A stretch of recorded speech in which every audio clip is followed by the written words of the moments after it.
Hola, ¿qué tal? Pues vamos en la charla número 3 de la historia sintetizada del sistema político mexicano, donde ya llegamos a la época donde el presidente de la República es Luis Echeverría Álvarez. Su lema de campaña: arriba y adelante. Un tipo serio, muy formal, muy cerebral, de mano muy dura, muy tenebroso, un personaje que se caracterizó por tragarse y aguantarse todas las humillaciones del mundo con tal de llegar a ser el candidato del PRI a la presidencia de la República, y lo logró. Pero cuando llegó, agárrense. Empezó con venganzas, frustraciones, revanchas, y se fue contra todo mundo. Empezó con la iniciativa privada, empezó con expropiaciones de tierras. Aquí en Sonora hay, no puedo decir que gratos recuerdos, hay recuerdos dolorosos de la expropiación de tierras, sobre todo en el Valle del Yaqui, y el reparto de las afamadas tierras a todos aquellos solicitantes de tierra, ejidatarios sobre todo, que durante muchos años habían estado esperando el reparto agrario y que no les habían tocado terrenos, y que en esta ocasión Luis Echeverría empieza como Santo Claus a regalar cosas, a crear fideicomisos, a crear dependencias como la CONASUPO, lo que hoy es Liconza, a crear fertilizantes mexicanos, a crear muchas instituciones culturales, porque su esposa era medio muy de la cultura y del arte, así muy populachera, y se vestía casi de Adelita y tomaba horchata y Jamaica y no sé, hacían cosas sumamente extravagantes, pero tratando de reflejar pues que eran muy sencillitos, muy humildes, no sé a quién se parecen, pero ustedes se podrán imaginar, pretendiendo ser pues lo que no eran. Entonces ejercen el poder de una manera absoluta, con un dominio total del PRI en las cámaras de diputados y senadores, con todos los gobernadores en el mismo partido. El presidente de la República era presidente de la República, era jefe de las Fuerzas Armadas, era jefe del partido en el poder, era el jefe de la clase política. En pocas palabras, pues era el poder omnipotente, era casi Dios, y eso le permitía tomar muchas decisiones, insisto, sobre todo de corte populista, en el que se soltaba regalando cosas a diestras y siniestras, como lanchas y motores para los pescadores del país, casas de interés social que empezaron a surgir como hongos en esa época, en las comunidades indígenas y en las comunidades rurales.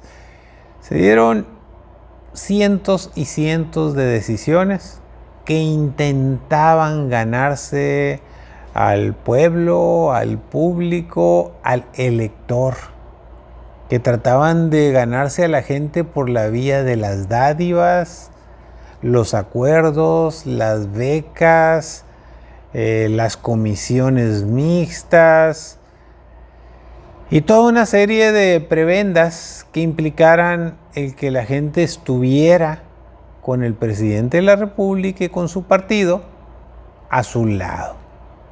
Sin embargo, como todo en las economías, cuando tú gastas más de lo que ganas, cuando tú en vez de ahorrar, por el contrario, pides prestado para abrir nuevas y nuevas instalaciones, en petróleos mexicanos, en la Comisión Federal de Electricidad, en fertilizantes mexicanos, en leche industrializada, en Conasupo, en todos los ramos de la economía. El gobierno pretendió participar haciéndolo él mismo, sin tomar en cuenta el grave daño que implica que el gobierno, en vez de ser promotor de la economía, quiera ser actor de la economía, se quiera convertir en el todólogo y hacedor de todo, creando una masa amorfa tan gigante de burocracia y de falta de controles, pues que provocó los primeros indicios de corrupción en este país. No existía ni las auditorías superiores de la Federación, no existía la Secretaría de la Función Pública o lo que fue la Secretaría de la Contraloría. No existía, para acabar pronto, ni un solo control. Aquello era un auténtico desgarriate administrativo en lo que decía el presidente, eso se hacía. A como diera lugar se cumplía.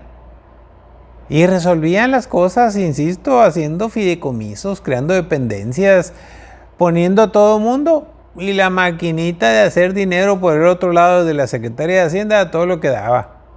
Pedían prestado dinero a diestra y siniestra a todos los bancos que les quisieran prestar a nivel internacional. Y entonces, pues como todo suele suceder, tiene sus límites.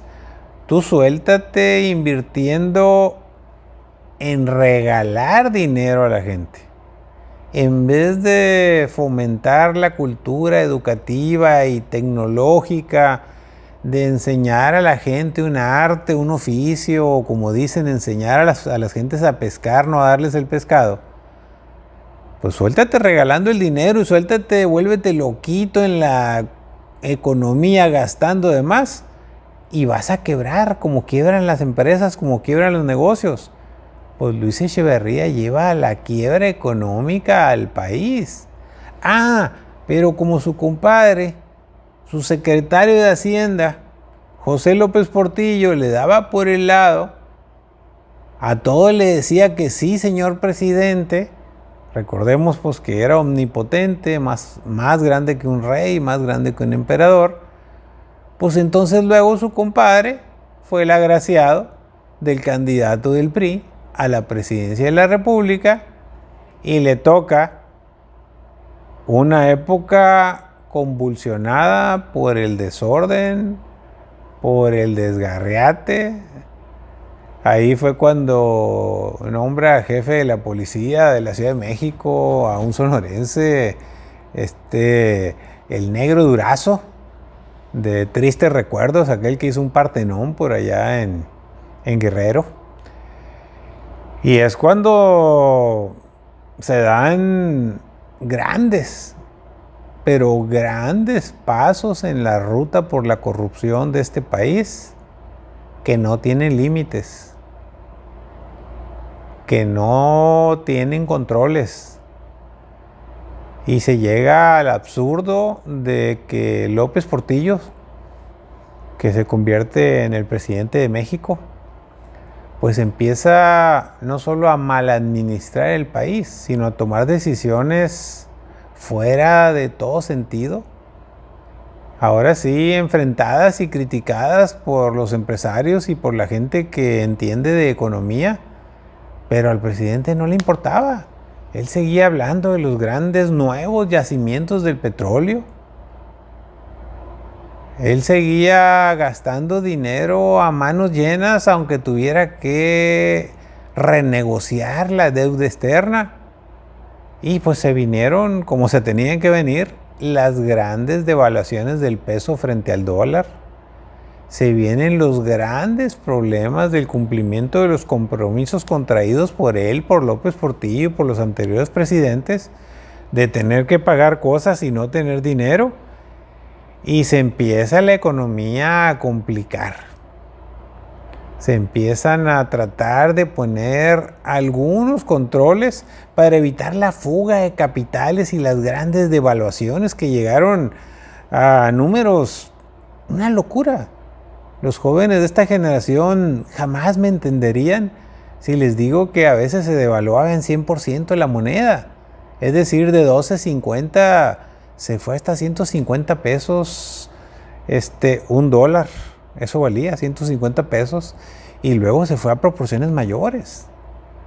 Fueron tantas las locuras y tantas las decisiones equivocadas en materia económica que hicieron juntos Echeverría y López Portillo en un irresponsable populismo.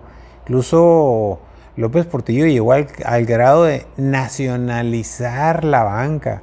Voy a defender al peso como un perro, dijo llorando en la tribuna de la Cámara de Diputados. Imagínense ustedes esa escena tan dramática que obviamente por la clase política fue aplaudida como focas, todo mundo feliz de la vida, cuando el fulano o el tipo se estaba llevando al país entre las patas en materia económica por la irresponsabilidad y por el populismo de estar regalando todo a diestra y siniestra. Para no hacer más largo el asunto y empezar con la llegada de lo que hoy se le llama los neoliberales, los tecnócratas. Quizás desde entonces se les debería haber dicho fifís, aunque no es correcto porque eran peor que eso. Gente preparada en el extranjero, que habían tenido doctorados y maestrías en economía y que eran la solución para salvarnos de estas crisis que habían creado estos irresponsables populistas. No estoy hablando de los de ahorita, estoy hablando de los de Echeverría y de López Portillo. Con esa gran irresponsabilidad crearon el Venezuela de los 70, es decir, una gran crisis económica que nos permite seguir analizando en una siguiente charla, cuando hablemos de Miguel de la Madrid y del inicio de la llegada de la tecnocracia, la burocracia política en manos de tecnócratas, de doctores en economía, de maestros en finanzas públicas, de estudiosos de Harvard, de Yale, de Oxford, de Inglaterra, de los Estados Unidos, los que venían a salvarnos, que conjuntamente con los populistas, pues la cosa se deterioró al grado tal de que llegamos hasta donde estamos ahorita y ya le platicaré a usted en la siguiente charla. Muchas gracias por tu atención, por tu paciencia. Soy Luis Fernando Eras Portillo. Te mando un saludo.